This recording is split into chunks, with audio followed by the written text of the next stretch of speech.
aquí tenemos nuestro tema. Realmente es el tema, todo eso es lo que puedes leer, luz y vida. De eso vamos a hablar. En Jesucristo hay luz y vida. En contraste con las tinieblas y la muerte que tanto impacta en nuestra sociedad. Sobre todo los que habéis venido de Sudamérica o de otras partes del mundo, os habrá sorprendido cuántas tinieblas hay aquí en Europa. En Juan 8 estamos, versículos 12 al 30, aunque lo vamos a coger un poco antes, y también los últimos versículos más allá. Estamos en septiembre con el capítulo 8 de Juan. Me ha costado muchísimo escribir esta guía de Juan, pero lo he hecho por amor a vosotros, porque es tan importante que no solamente estemos aquí sentados, escuchemos bien, sino que tengamos algo donde tomar nota, traer el bolígrafo, traer la guía. Los que no la tenéis esta mañana, ahí detrás hay todavía alguna que podéis aprovechar a cogerla, pero lo que se escribe no se olvida, y si se ha olvidado se puede volver a leer. ¿Estamos de acuerdo? El tener que hacer las preguntas en este texto, ¿qué leo? ¿Qué está escrito? ¿Qué significa? ¿Y cómo aplico eso? Eso no tiene precio. Las personas que hacen esto crecen, no digo el doble, mucho más que el doble. Y las personas que además luego asisten a un grupo de fe para compartir aquello que han aplicado en sus vidas y comparten sus experiencias, bueno, esto ya, la multiplicación es por X. O sea, igual 10 veces más. Avanzan en la fe. Y ves gente a lo mejor adelantar a la izquierda, a la derecha y dice, wow, esto es lo que queremos nosotros. Que nosotros podamos crecer en la fe y estar firmes. Bueno, el tema es, no mueras en pecado. No mueras en pecado. Es cierto que hay mucha gente que tiene miedo de morir en pecado.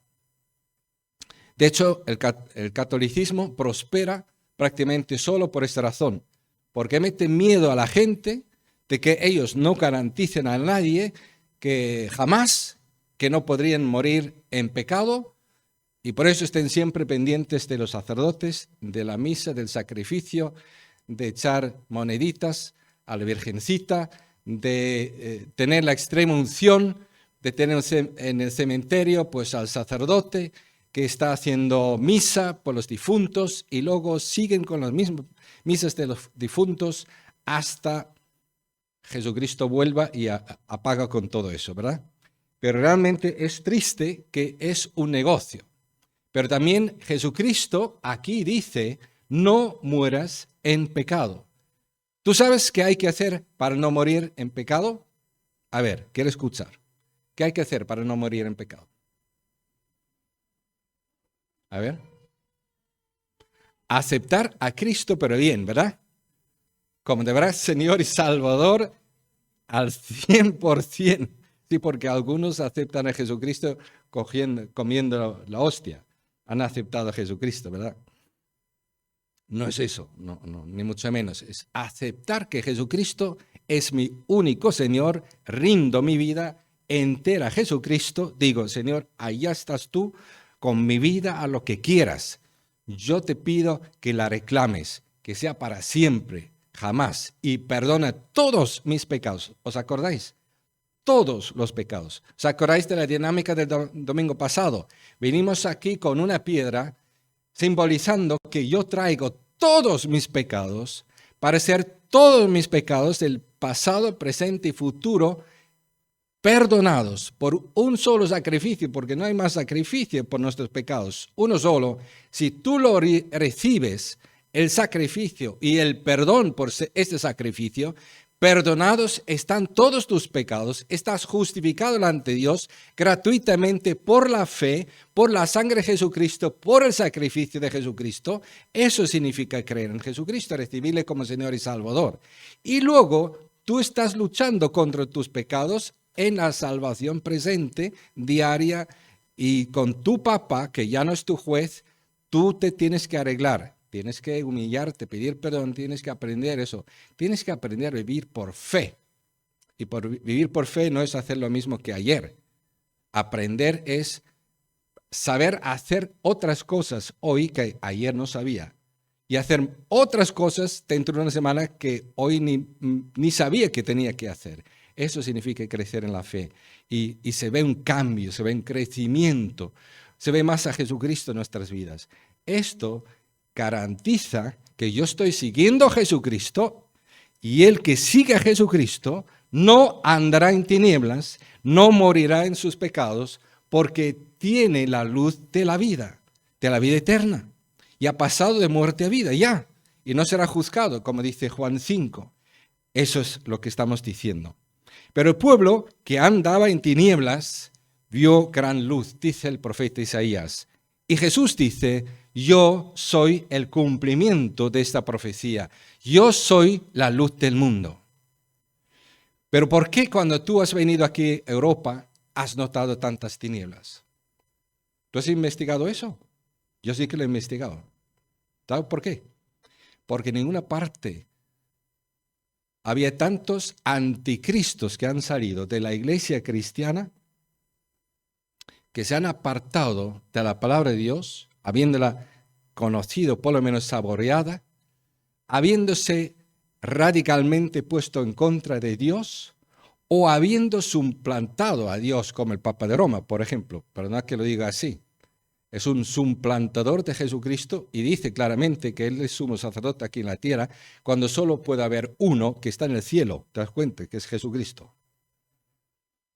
Pero también hay algunos que radicalmente se han puesto en contra. Y luego, hoy en día tenemos el 60%, escucha bien, 60% de los españoles que hace 50 años eran todos, absolutamente todos católicos, todos fueron a comulgar a misa, todos se comieron la hostia comiéndose a Dios, es lo que les dijeron, y ahora son, ¿sabes lo que son? Ateos. Declaran que Dios ha muerto. En el sentido, no que haya existido y por eso ahora ha muerto, no, es que ha muerto en el sentido en la sociedad. No se habla más del asunto, no le tenemos más en cuenta, ni en mi vida sexual, ni en mi negocio, ni en mi matrimonio, ni en mi familia, ni en la educación, ni en lo social, ni en la política, en ninguna parte. Dios se acabó el tema. ¿Quieres ser tonto? Pues sigue hablando de Dios. Así nos trata. Y ahora vamos a ver qué ha pasado. Por lo menos un ejemplo, porque me vino preparando este domingo en mente este ejemplo. ¿Sabéis por qué? Porque el domingo, por lo menos pasado, hubo 2 estudiantes más que están entrando aquí en la universidad y se van a topar con esta mentalidad y tienen que aprender por qué está la gente equivocada que habla así y cómo combatirles. Y tenemos aquí a Casey, que ya ha vuelto de Malasia, ya está bautizada y está en la universidad. Tenemos a Christian también, que está en la universidad.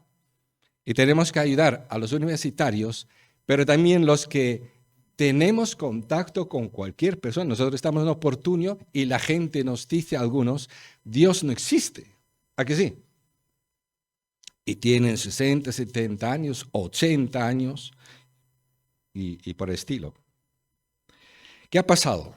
Pues hubo un tal Nietzsche, un filósofo alemán súper inteligente en cuanto a capacidad de razonamiento, de datos, pero la Biblia diría, pues mira, el que dice que Dios no existe, inteligente no puede ser, porque le falta algo importante para ser inteligente, si no, no debería dar barbaridad. Claro, él creía que se podía afirmar científicamente que el universo es eterno.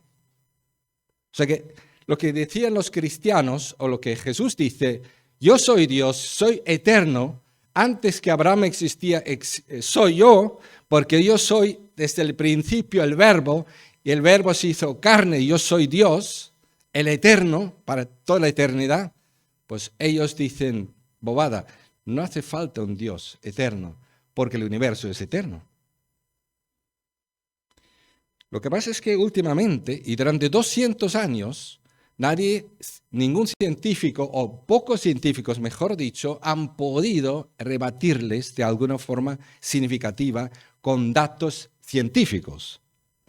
Pero desde el principio del siglo pasado, los científicos ya tienen datos científicos y todos están unidos en esta verdad de que el universo no es eterno. Lo han verificado con datos científicos. O sea que toda esa parafernalia, todas esas mentiras han caído por su propio peso.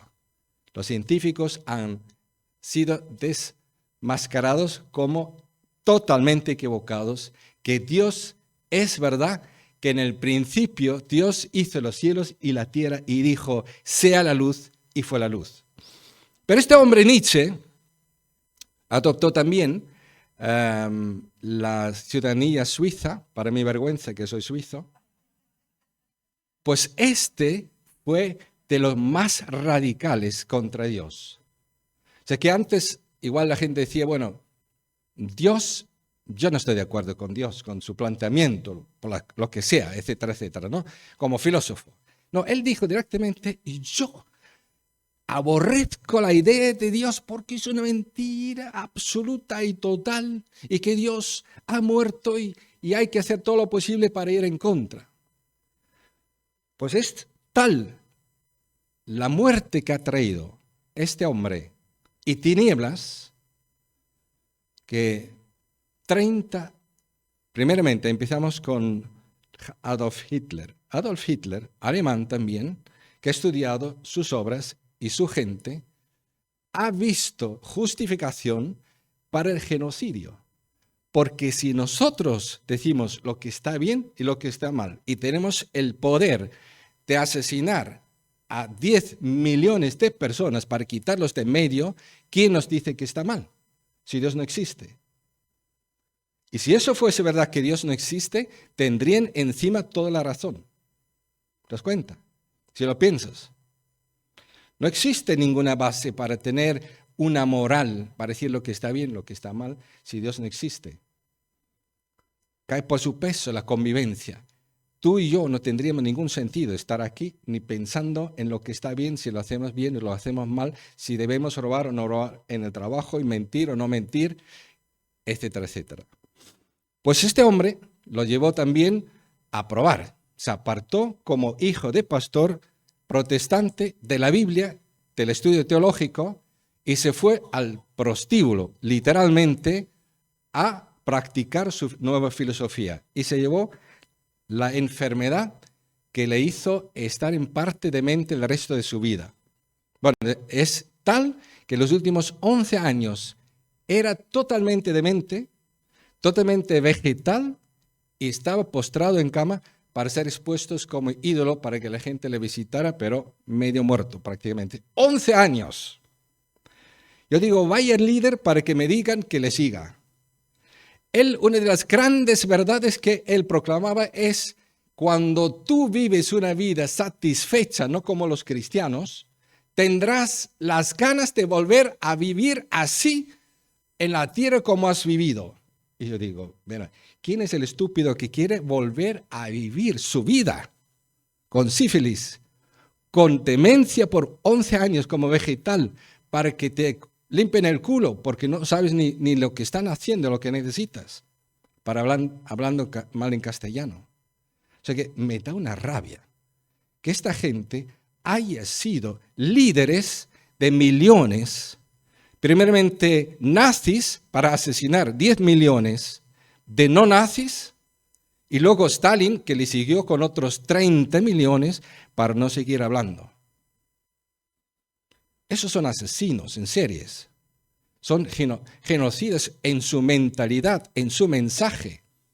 Esos son tinieblas. Esos son hijos del diablo, porque actúan como el diablo y hablan como el diablo. ¿Estáis de acuerdo? Pues en una universidad hay una película que demuestra que en la universidad uno de los profesores de filosofía, también filosofía como Nietzsche, pues reta a toda la clase que escriban en un papel Dios ha muerto, y el que no lo escriba se lo va a ver con el profesor y con toda la clase. Y bueno, ahí está la película, no voy a hablar más de ella. Pero os voy a mandar el link para que veáis cómo hay que defender la postura que Dios no ha muerto. Ahí está, la película es el cartel. Dios está muerto, está escrito ahí en la pared, pero él pone no. La película se titula así, Dios no ha muerto. Hay varios textos. Bueno, ¿os entendéis lo que estoy diciendo? Jesucristo, tenemos el Evangelio de Juan, y es la palabra de Dios que es viva y eficaz. Quiere decir, nos vale para discutir con los fariseos de su tiempo y los escribas y rebatirles. Nos vale lo mismo para rebatir ahora a Nietzsche. Lo vale lo mismo para debatir a los teresianos, donde trabaja una de nuestras hermanas. Para debatir contra los que se oponen en oportunio contra la fe cristiana. Nos vale para nuestra fe, para saber qué creer y lo que no creer y por qué creemos. Y para saber cómo no morir en pecados, porque este hombre sí que murió. Dios no ha muerto, pero él sí que ha muerto. Jesús sigue vivo eternamente. Aquí lo tenemos. La biografía de Jesucristo podríamos titular así: Yo soy la luz del mundo. El que me sigue no andará en tinieblas, sino que tendrá la luz de la vida. Es metafóricamente, evidentemente, pero luz sabemos todo lo que significa. En las tinieblas tú no sabes de dónde vienes ni a dónde vas a chocar. Si te levantas por la noche y está todo en oscuras, te chocas si no te acuerdas exactamente dónde está la puerta y dónde está la mesita y dónde están los zapatos. Te puedes tropezar y te puedes matar. Pero cuando hay luz, tú sabes de dónde vienes, a dónde vas y qué pasa. Pero la biografía del diablo y de sus secuaces, de sus siervos, de sus portavoces, de sus filósofos y científicos, etcétera, etcétera. Yo soy las tinieblas del mundo. El que me sigue no andará en la luz ni en la vida eterna, sino que tendrá las tinieblas en esta vida y eternamente y de la muerte eterna, y morirá en sus pecados. Y ahora en este capítulo 8 Jesús va a entrar en este tema. Vosotros no solamente estáis negando a Dios, lo dicen los religiosos, fíjate qué curioso. Los fariseos y los saduceos tenían la Biblia en la mano y negaron a Dios con la Biblia en mano, diciendo, nosotros creemos en este Dios, pero Jesús dice, ni le conocéis y además estáis negando su existencia, porque estáis negando que yo exista, que soy Dios, y no conocéis al Padre porque no me conocéis a mí, no conocéis a Dios. Y estáis haciendo como vuestro padre, que es el diablo, que me quiera matar. Así estáis vosotros en vuestra mente. Y fíjate, solamente para volver a Nietzsche, en parte este hombre tenía razón. ¿Te das cuenta? Un cristianismo que se apartó tanto del Dios verdadero, que vendió la hostia como si fuese Dios para adorarla, decir, este es el Dios que me salva, que es pura idolatría, pero no solamente idolatría, es estupidez en cuadrado. Hay que ser muy tonto para creer que un cacho pan se haya convertido en Dios y no se puede probar su existencia.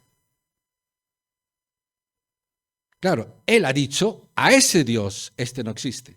Y tiene toda razón. Ha muerto. Este Dios para mí también ha muerto porque nunca ha existido.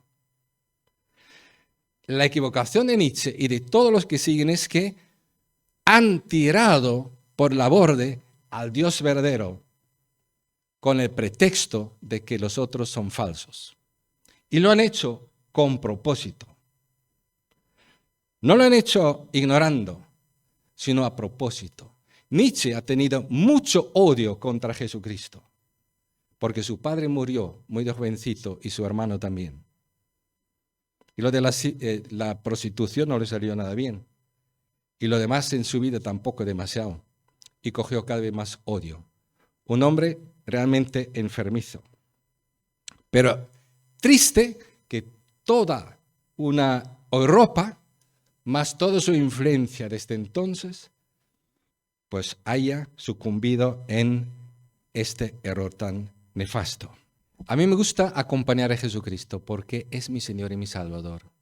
Él vino a este mundo, dio su vida por nosotros y en ese trayecto Él vivió todo eso y quiero saberlo. Es para mí un deber, un privilegio de conocer su biografía, de conocer sus palabras, de entenderlo, lo que le pasó, acompañarle, sufrir con él y también celebrar con él las grandes victorias y verdades. Eso es realmente pasar tiempo con Dios. Mucha gente confunde pasar tiempo con Dios con que Dios tiene que pasar tiempo con ellos. ¿Te das cuenta que no es lo mismo? Tiene que escuchar todos sus lamentos y todos sus dolores y todos sus caprichos. Pero Dios nos invita a la intimidad con Él, pasando tiempo con Él, porque aprenderemos muchísimo más, sacaremos muchísimo más provecho. Nosotros ya nos conocemos, pero conocemos a nuestro Dios, a Jesús, lo que ha sufrido, lo que ha dicho, por qué ha dicho lo que ha dicho, y cuándo lo ha dicho, y cómo fue recibido, etcétera, etcétera. Porque además, si somos sus discípulos, Jesús dijo, a mis discípulos les va a pasar lo mismo que a mí. Así que mejor que lo estudiemos para prepararnos también. Él es luz del mundo y su testimonio es veraz y confirmadísimo, además, por su Padre. Ahora lo vamos a leer otra vez. Una vez más Jesús se dirigió a la gente y les dijo, yo soy la luz del mundo. No una luz, la luz, absoluto. Dios es luz y Él es la luz del mundo. Jesús es Dios, el Señor. El que me sigue no andará en tinieblas, sino que tendrá la luz de la vida. Tenemos a Dios como Señor y Salvador. Tenemos al Espíritu de Dios morando en nosotros. Somos templo del Espíritu Santo si somos de Cristo, si somos hijos de Dios, hemos nacido de Dios. Porque no tiene el Espíritu de Dios, no es de Cristo. Tú te presentas como tu propio testigo, alegaron los fariseos. Así que tu testimonio no es válido porque no se debe creer un solo testigo. Aunque yo sea mi propio testigo, repuso Jesús, mi testimonio es válido porque en su caso, que es Dios, que no puede mentir, siempre será válido. Porque sé de dónde he venido y a dónde voy, pero vosotros no sabéis de dónde vengo ni a dónde voy. Vosotros juzgáis según criterios humanos. Yo, en cambio, no juzgo a nadie. Ahí está el peligro de la ciencia y de la filosofía. Juzgan conforme criterio humano. Y el criterio humano es pero súper limitado. Está atado a constantes errores, falta de percepción, de seguridad y de verdad, de realmente poder comprobar qué hay más allá. Imposible. O sea que si hay Dios no se puede comprobar científicamente porque escapa a la área humana de comprobar, fuera de la existencia humana, existencia de Dios. Se puede comprobar las evidencias de su intervención en este mundo y que tiene que existir, que ha hecho el universo, porque no existe eternamente. La luz del mundo es su testimonio, seguimos. Y si lo hago, mis juicios son válidos. Si yo juzgo, si lo hago, mis juicios son válidos porque no los emito por mi cuenta. No como los que emiten juicios por ganar dinero, ganar fama, para ser importantes, para ser diferentes, para dar la nota, etc.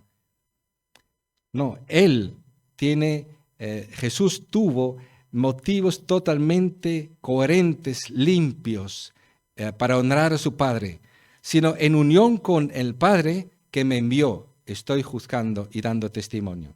En nuestra ley está escrito que el testimonio, fíjate como Jesús ya les está hablando, no está diciendo nuestra ley, en vuestra ley, con la cual estáis haciendo lo que os dé la gana. Porque si Nietzsche dijo, yo hago de Dios y digo lo que está bien, lo que está mal, los fariseos hicieron exactamente lo mismo. Con sus leyes que añadieron a la palabra de Dios, invalidaron la palabra de Dios, hicieron sus propias leyes. Por eso Jesús les trata así ya, tan duramente. Y dice, en vuestra ley está escrito, a ver dónde estamos, versículo 17, que el testimonio de dos personas es válido. Yo soy testigo de mí mismo y el Padre que envió también da testimonio de mí. ¿Cuándo dio el Padre Celestial testimonio de su Hijo? Primeramente, a través de los profetas de las Escrituras. Luego, en el bautismo, su voz se escuchó. Este es mi Hijo amado, en el cual yo tengo complacencia. Luego, en las obras milagrosas de Jesucristo se manifestó el Padre, cumpliendo sus profecías. Y luego, pues, él mismo, el Padre, estuvo manifestándose en el Hijo. Y se podía ver, y Jesús podía decir, el que me ve a mí, ve al Padre. ¿Te das cuenta? El Padre le resucitó de entre los muertos y le glorificó, exaltando a su diestra, hasta que venga otra vez para juzgar a este mundo y para llevarnos a su presencia. Y ellos, con toda su ignorancia, ¿qué preguntan? ¿Dónde está tu Padre? Si supierais quién soy yo, sabríais también quién es mi Padre. Esas palabras las dijo Jesús en lugar donde se depositaban las ofrendas mientras enseñaba en el templo, o sea, que quiere decir lugar público, allí donde podrían haberle apresado para matarlo, pero nadie le echó mano porque aunque no había llegado su tiempo, o sea que Dios sigue siendo soberano, todopoderoso y más que suficiente para cumplir con sus planes en contra de los planes de todos los que se rebelan contra él. En vuestro pecado moriréis, dijo Jesús. De nuevo Jesús les dijo, yo me voy y vosotros me buscaréis, pero en vuestro pecado moriréis. Y fíjate, lo está diciendo a gente que era escrupulosa, que estaba dando el diezmo, y Jesús dijo, hasta de la mosca estáis dando el diezmo, o sea que exagerados sois, hacen rezos, hacen limosnas, son súper religiosos. Pero ¿qué pasó con la mujer que la pillaron adulterio? Jesús le dijo, el que esté sin pecado, que tire la primera piedra, porque eran todos corruptos por dentro, adúlteros, idólatras, avariciosos, mentirosos, corruptos a lo más, como suele ser el ser religioso sin Dios, que está lleno de soberbia y de rebeldía realmente contra el Dios verdadero, y con una falsa humildad revestidos. No digo todo el mundo, pero suele ser característico. Ahora mismo España tiene un gran problema con las instituciones, bueno, el mundo entero, con las instituciones religiosas, porque son los más corruptos en abuso de todo tipo. El otro día leí un artículo, solamente lo menciono para que sepáis por qué lo digo, que el sacerdote que estaba abusando de la consagrada, de la chica consagrada, decía, me alegro que Satanás me permite poder disfrutar de esta violación, de esta mujer, lo que Dios no me permite disfrutar. ¿Y tú crees que esta gente no debe ser juzgada? ¿Que no debe haber juicio? ¿Que esa gente no morirá en sus pecados y va al infierno? Hombre, Dios es Dios. Él no quiere la muerte de nadie, pero Él dice que todo tiene su límite. Hay gente que morirá en sus pecados. Pero Dios no quiere la muerte de nadie. Por eso hemos visto que Jesús dijo a esta mujer, nadie te condenó, nadie te mató a pedrada, pues yo tampoco te voy a apedrear, tampoco te voy a condenar. Vete, pero no pecas más. Estás en un condicional. No te he perdonado, pero no peques más para que no te pueda ocurrir algo peor, como morir en tus pecados. Y entonces a continuación Jesús dijo, yo soy la luz del mundo, el que me siga a mí no andará en tinieblas como tú has andado en tinieblas, sino tendrá la luz de la vida. Jesús quiere la salvación de cualquiera de nosotros y no tiene límite de perdonar todos nuestros pecados. Pero Jesús dice aquí todo eso, y ahora versículo 22, fíjate si eran ignorantes, comentaban por tanto los judíos, ¿acaso piensa suicidarse? De que daban vueltas a la cabeza como buenos pensadores, ¿no? Filósofos y científicos. A ver, ¿qué queda? Se va. ¿No le matamos? ¿A dónde va? Se va a suicidar, por eso se va. Bueno, hay que ver cómo la gente piensa, ¿verdad? Será por eso que dice, donde yo voy vosotros no podéis ir. Pues claro, a Grecia podemos ir, a Roma también, cualquier parte del mundo podemos ir.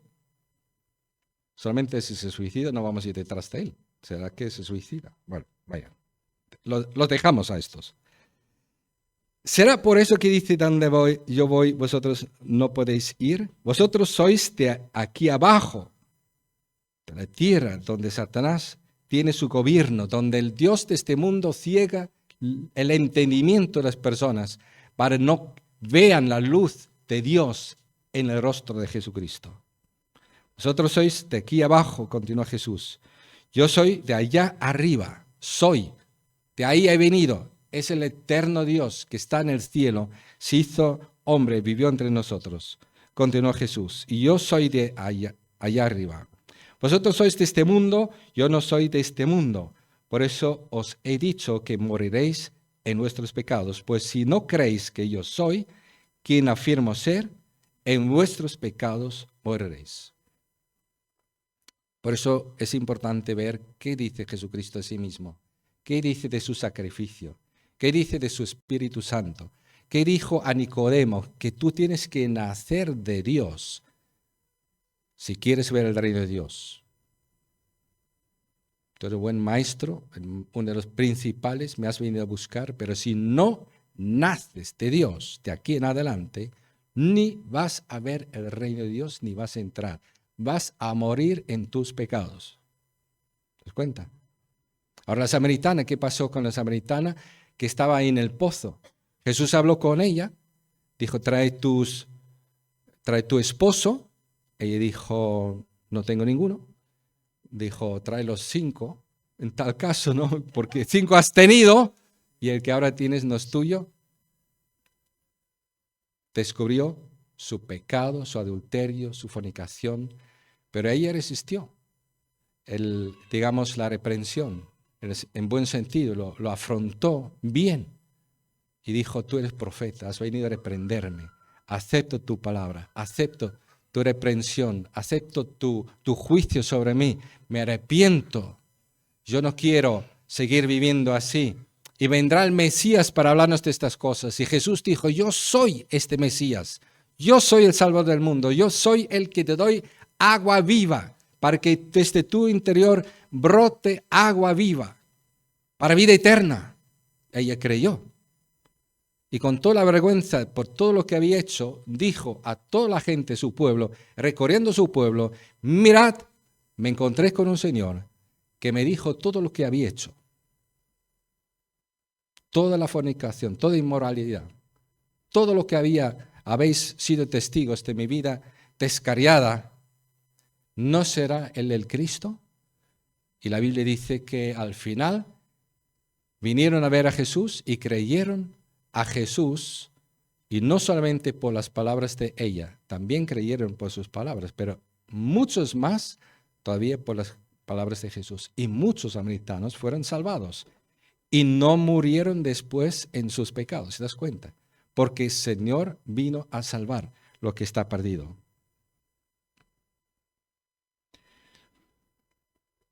Versículo 25, claro, al Jesús decir todo eso, ellos le confrontan. ¿Quién eres tú? O sea que tú nos estás diciendo que eres Dios. Estás diciendo que eres el Cristo, el juez del mundo, el Salvador del mundo, la luz que vino a las tinieblas. Y Jesús les contestó, en primer lugar, ¿qué tengo que explicaros? Contesté Jesús, ¿qué más queréis que os diga? ¿Que no hubiera dicho ya desde el principio? Dice otra traducción. Y seguimos, sus verdaderos discípulos, ¿quiénes son? ¿Cómo son caracterizados? Y eso nos interesa. Ellos no entendieron que les hablaba de su Padre. Por eso Jesús añadió, cuando hayáis levantado al Hijo del Hombre, sabréis que yo soy. ¿A qué se refería Jesucristo? Se refería a lo que está escrito en el capítulo 3, lo que está escrito en el capítulo 12, lo tenéis en la guía del Evangelio de Juan, si queréis conocer las citas y leerlas, estudiarlas y disfrutarlas.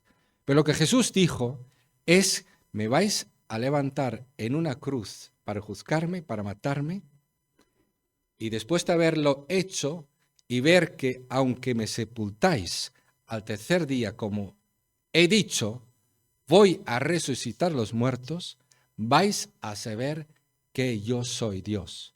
Yo soy Dios hecho hombre, soy el Salvador del mundo. He venido para sacrificarme en vuestro lugar, para perdón de vuestros pecados. Yo soy el Cordero de Dios que quita el pecado del mundo. Lo vais a saber.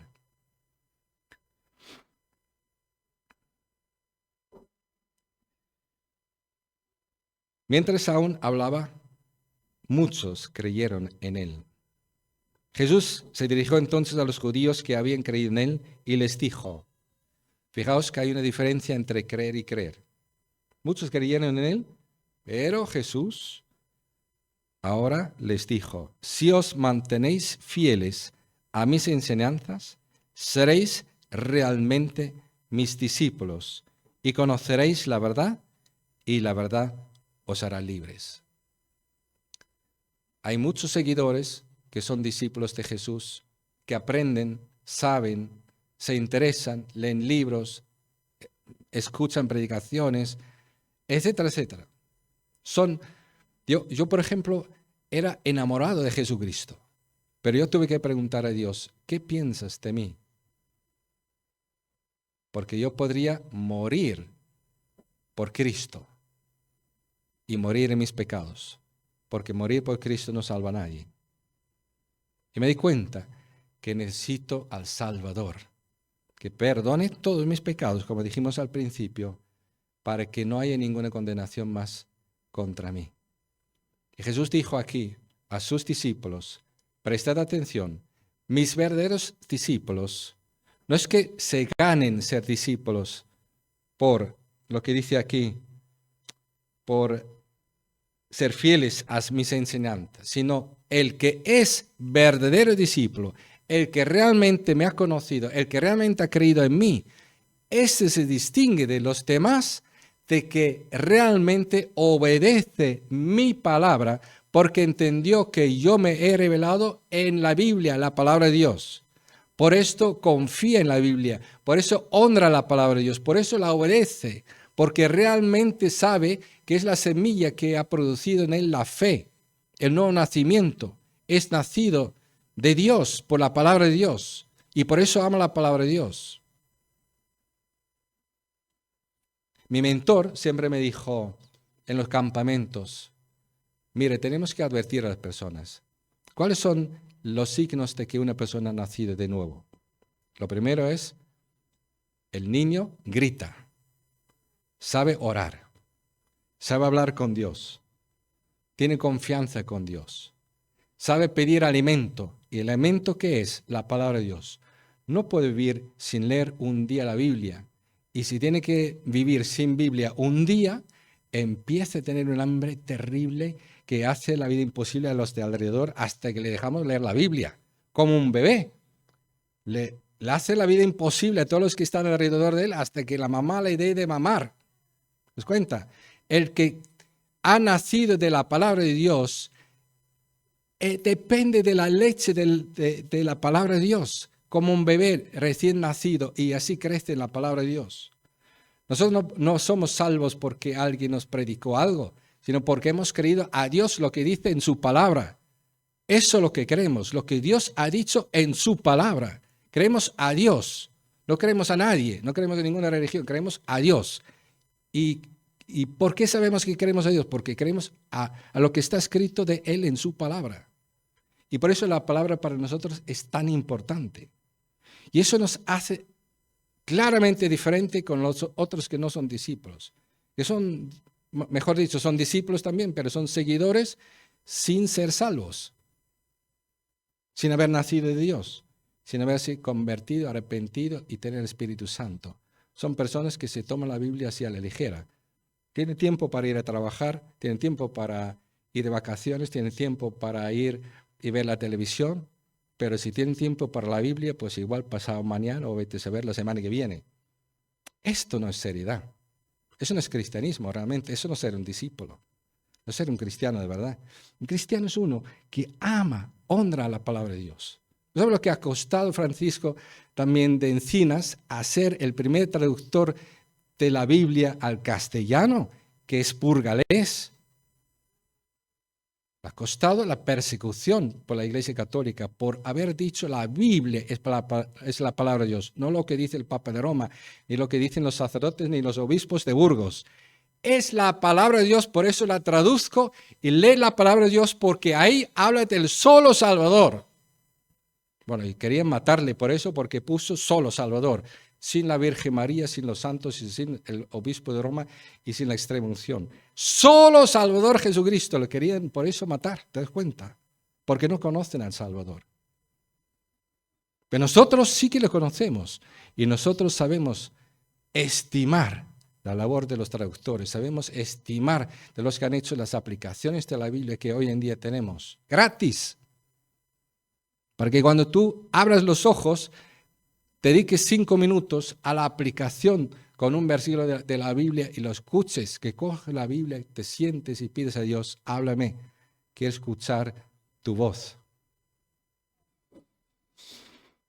31. Jesús se dirigió entonces a los judíos que habían creído en él y les dijo, si os mantenéis fieles a mis enseñanzas, seréis realmente mis discípulos y conoceréis la verdad y la verdad os hará libres. Nietzsche tenía la Biblia, era discípulo aparentemente, pero no permaneció en la enseñanza.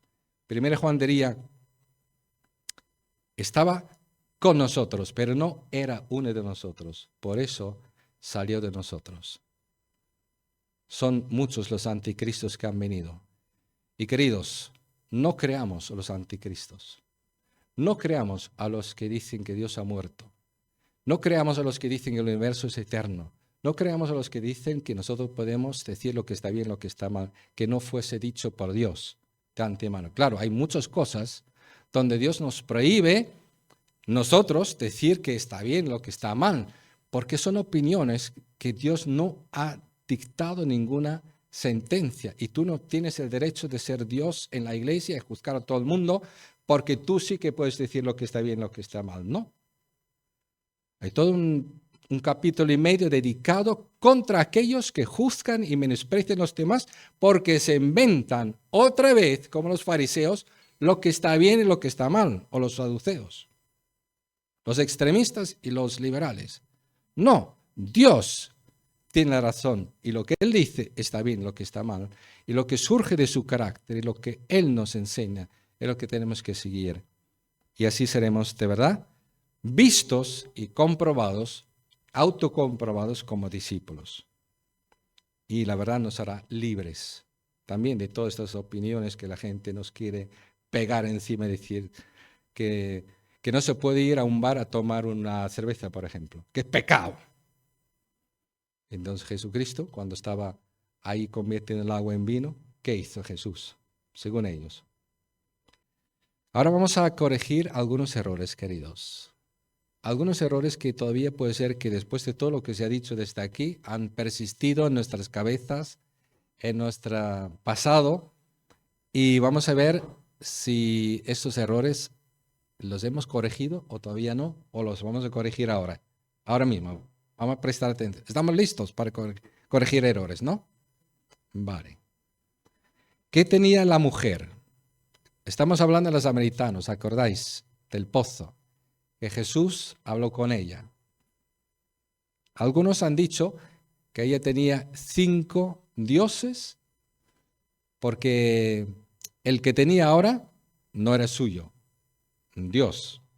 O sea que cuando Jesús decía, trae tu esposo, decía, trae tu Dios. O tenía realmente 5 esposos y el que ahora tenía no era suyo porque no se había casado oficialmente, no vivía de forma correcta delante de Dios su relación con este hombre y por eso no era suyo. ¿Cuál sería la respuesta correcta? ¿Cuántos creen que tenía 5 dioses y ahora tenía un Dios? A ver.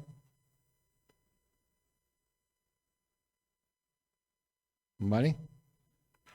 Vamos a ver. Vamos a ver aquí. ¡Wow! ¿Cuál es la respuesta correcta? Ahora, ¿por qué? Mirad, Jesús dijo a la mujer, ve a llamar, a dar voces, a hablar a tu esposo y vuelva acá. ¿Tú crees que Jesucristo diría eso de un falso Dios? ¿Habla una estatua? ¿Crees que Jesús diría, habla a un ídolo para que venga el ídolo? Diría, trae tu ídolo. Jamás diría, usa tu voz, porque los ídolos, por definición, no escuchan. Lo dijo el salmista claramente. Eso es un ídolo. Y dice, y semejantes sois vosotros como los ídolos, y no escucháis tampoco la palabra de Dios. Pero los maridos, a estos sí se les puede hablar. Y se les puede decir, ven conmigo, porque aquí hay uno que quiere verte. Esa simple palabra desmonta todo lo que podría alguno afirmar que estaba Jesús hablando de dioses. Así de sencillo, fijaos. Una sola palabra. Demuestra lo que es lo correcto, lo que es lo incorrecto. Entonces, ¿tenemos eso ahora claro? Vamos a preguntar, ¿cuántos creen que tenía 5 maridos y ahora tenía uno que no estaba bien con él y que lo traje? A ver, ¿quiénes creen eso? ¿Hay alguno que no cree nada? Habéis entendido, ¿no? Que Jesús decía, trae tu marido, trae tu esposo, y ella dijo, no tengo ninguno. Y Jesús le dijo, yo sé que tenías 5 y ahora el que tienes no es tuyo. Y esto convenció a la mujer que Jesús era profeta, hablaba de parte de Dios, porque eso no podía saber un extranjero que acaba de aterrizar aquí en este pueblo, sino solamente un profeta de Dios. ¿Vale? Ahora, Jesús y la mujer. La mujer esta que hemos visto al principio de la película, que Jesús la pregunta.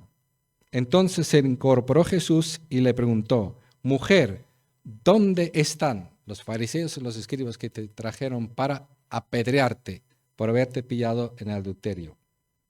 ¿Ya nadie te condena?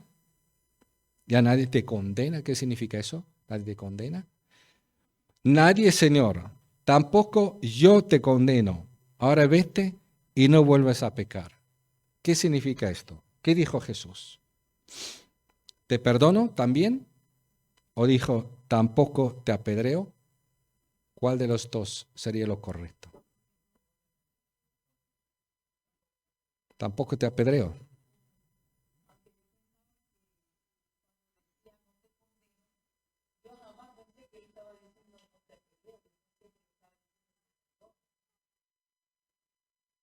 Este entender, porque uno se convierte en loro de lo que escucha de otros, ¿verdad?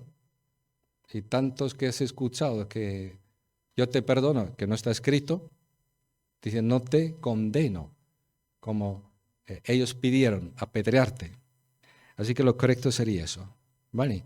¿Por qué es importante? Porque, mirad, el perdón viene por la fe en el Señor Jesucristo. ¿De acuerdo? El perdón viene cuando yo me arrepiento de mis pecados. Cuando yo digo al Señor Jesucristo, tú eres el Cordero de Dios que quita el pecado del mundo. Cuando yo digo, yo dejo mi vida y la entrego a Cristo, como este hombre, el Lee Stable, ¿habéis escuchado? Yo vivía en perversidad, en pecado, me arrepentí, lo confesé, pedí perdón y recibí a Jesucristo como Señor y Salvador. Cuando esto ocurre en una persona, radicalmente, una vez por todas, y ya Dios no es su juez, sino su Salvador y su papá, entonces ha sido perdonado. Porque ir al sacerdote tampoco perdona ningún pecado si tú no estás perdonado. ¿Te das cuenta? Dios perdona o todos los pecados o ninguno. cuando muere por una persona. Pero el que una persona vuelva y vuelva y vuelva al sacerdote es la mejor demostración de que sus pecados nunca han sido perdonados. Porque si no, no volvería al sacerdote para pedir perdón. Yo, de hecho, nunca volvería al sacerdote para pedir perdón. ¿Por qué? Porque, como dije el domingo pasado, ya han perdido la oportunidad de perdonarme porque Cristo ya me perdonó todos mis pecados. Ya no pueden hacer negocio conmigo ni hacerme dependiente de ellos, de su perdón. Cristo es mi sacerdote, sumo sacerdote, mi sacrificio, mi salvador. ¿De acuerdo? Lo tenemos claro. Corregido el error, ¿no? Aprobado. Todos. A ver, ¿quién cree que dijo tampoco te apedreo? A ver.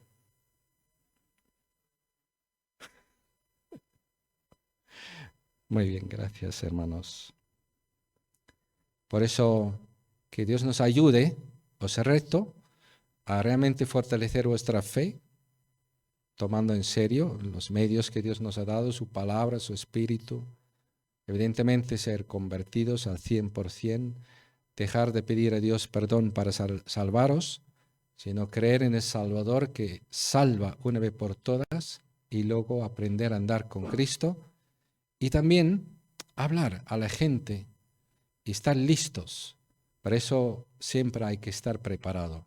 Por eso hay que leer a primera hora de la mañana la palabra de Dios, hay que meditar y cómo vestirse también. O sea, que uno se viste ¿para qué? Para poder salir de casa. ¿Por qué? Porque no podemos salir en pijama. ¿Por qué no? ¿Qué nos impide? Simplemente parece que no hemos entendido lo que es prepararse, ¿no? Diría el jefe, tú creo que no vienes muy bien puesto con la cabeza, ¿no? Pues porque es lo más normal del mundo que primero hablemos con nuestro Dios a solas, en su palabra, meditemos para crecer y para estar listos para todos los eventos de la vida. ¿Estamos dispuestos a aceptar ese reto, queridos? ¿Sí? Vale, que Dios lo bendiga. Luego lo vamos a ver otra vez al final. Si vosotros permaneceréis en mi palabra, seréis verdaderamente mis discípulos y conoceréis la verdad, y la verdad os hará libres. Amén.